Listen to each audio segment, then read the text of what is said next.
All across the world, including here in Bakersfield, many are remembering the life and legacy of Pope Francis following his death. I'm Veronica Morley, your senior reporter. I spoke with one man who recalls the time he and his wife traveled to Vatican City and had the chance to listen to Pope Francis address the crowd live. Lord Pope Francis.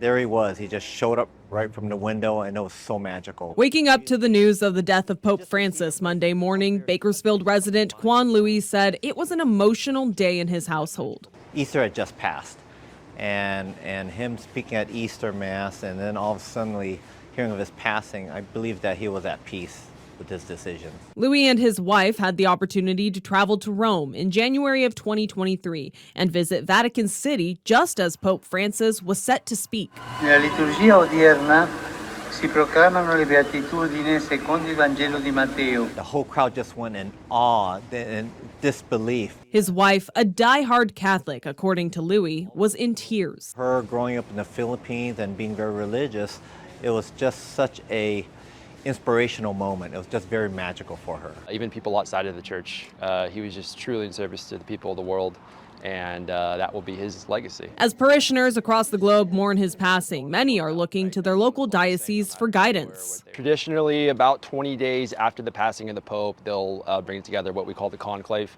which is a bunch of cardinals, and they'll start their election process for the next Pope.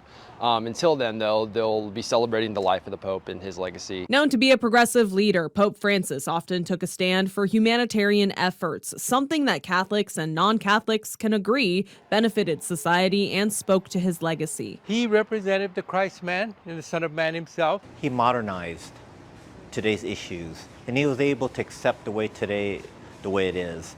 So whether you believe it or not, you have to respect his beliefs and the faith that it carries. For Louis and many others, whether or not you follow the Catholic faith, the pontiff's unwavering spirit left a lasting impact. I was in awe, just watching him, just how peaceful he was and how he addressed the crowd and how he just wants basically peace among everyone.